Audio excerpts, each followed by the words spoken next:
May narinig na po ba kayo dito ng mga ano, mga nagbabarilan? Wala naman. Wala naman. Simula na yung puso dito. Wala naman. Maayos naman po yun. Maganda nga, kaya lang humigpit. Sa tingin niyo po, ano pong mangyayari sa Marikina kung hindi po inayos ni BF po yung Marikina? Kahit kasabi nilang nung hindi daw ginagalaw, hindi daw bumabaha. Nung ginalaw daw, bumabaha. Pero napaganda naman, pinapakinabangan naman ng lahat ng area. Ayan, magkakaroon ba ng dingkot dyan? Oh. Lupa ito noon. Magkakaroon sa buhay. Wala yung mga bahay-bahay, may sukat nga nun sila, may sarili silang sukat, pababa. Kanya-kanya mayari. Kaya, at least napapakinabangan naman natin na kayo, mga estudyante, napapakinabangan naman nila lahat ha. Lahat ng pinundar na yung dam na hindi dapat madaan. Wala yung nga yun eh. Hindi mo nga malasulusutan yung riverbank eh. Siyang gumawa ng dam yun para makapunta sa riverbank eh. Diba? Tinatapos pa kaya mahuhuli yan. Pagkatapos ito, susunod yan. Yan ang babaybay nila. Kaya naghahati na ng construction. Iba ang gumagawa sa kabila, iba rito.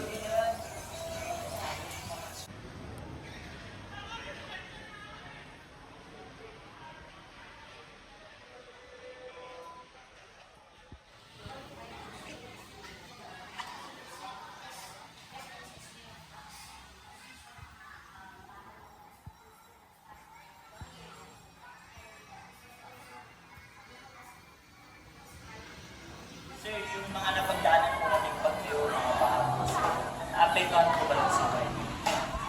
Itong Kapitan Boy, yung Pundoy noong 2009, siya yung bahang umabot ng dito. Tapos yung isa pa, yung Buhawin, yung sumira sa bubong nito, yung pinakasal pa nga sa taas. Ayun lang yung mga trailer talagang masira dito sa ito, itong mga pader at yung ilang kahoy. Kasi itong iba, dinagdag na lang to kasi nga, alam mo naman yung Marikina sa road line, hanggang doon iba yung bakit na i-replace na to eh. Kaya tinibayan na. Kaya ang original na lang dito is itong mga pader at ilang kahoy, mga 80% doon yung mga yan. Tapos yung balon, hanggang ngayon, may tubig pa rin siya. Nasa loob siya ng restaurant ng Kape-Kapitan. Yung isang balon nasa taas. Yung pangatlong balon, hindi na nakita. Tapos yung pala Andres Bonifacio, yung sinabi niya po. Nakapagtago pa siya dito yung hinahunting na siya. Mga panahon na yan. Sino po yung naghahanting? Kapwa Pilipino na rin yan. Panahon na rin nga, pati yung mga Amerikano.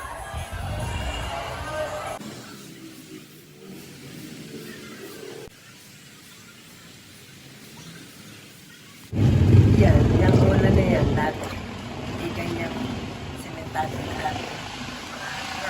Papa. Ng mga yung dating diyan ginaganap ang mga amurals,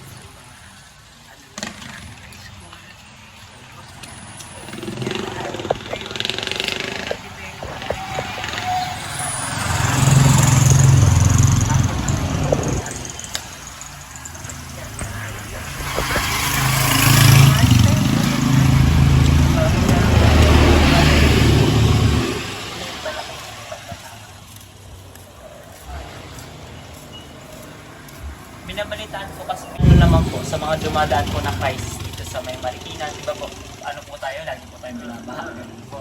Paano po kayo nakasurvive itong lugar na to, lalo na po yung Olam? Opo, yung undi. yung undo, sa loob ng isang daang taon, naulit-ulit na.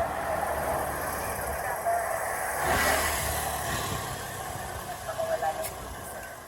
Dahil maganda naman. Pantay mo yung street. Yun lang ang natatandaan ko, pinaka-worst na pangyayari. Yung na bagyo. Yun lang, naunang ganda ang tubig. Saan po kayo lumikas po? Wala, nasa second floor. Second floor na. Pero may bahay na. Hindi parang parang yan, dyan yung tubig. Hindi, para mag-likas punta doon. Makakali, magkaroon pa ng ano mga daga. Yan lang kami nag-stay sa bahay namin. Ano pa gusto mo Yung sa, dyan po ba kayo lagi nagsisimba sa Yes. Catholic kami na. Catholic? Kaya kami ganyan. Bless na bless itong lugar namin. Kasi madaling araw pa, hindi mo na itatanong anak. Itong lugar namin na ito, madaling araw pa, andyan na yung mga, kahit na namatay na yung matatandang unang mga nagdadasal na madaling araw.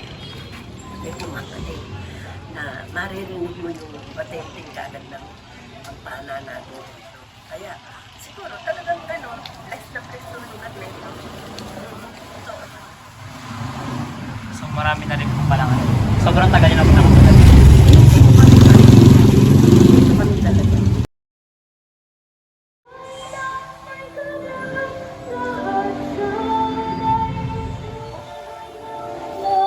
Po kuya, ano pong kaganapan po dito sa simbahan pag may mga sakit po?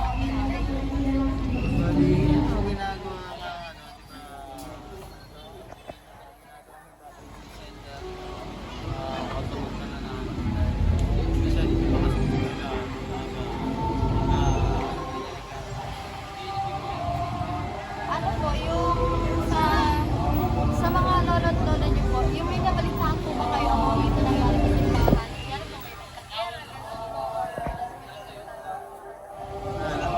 Ayun lang po yung isa sa mga. Ano, yung ilang taon po na kayo dito? Dito po na nagkakera.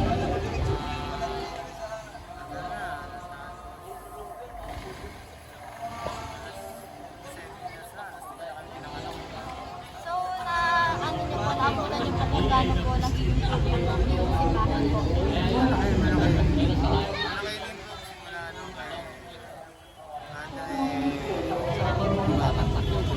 Ano po yung ginawa niya po?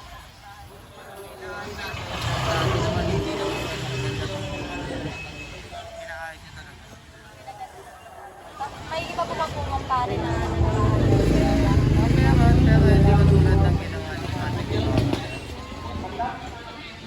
Sila lahat naman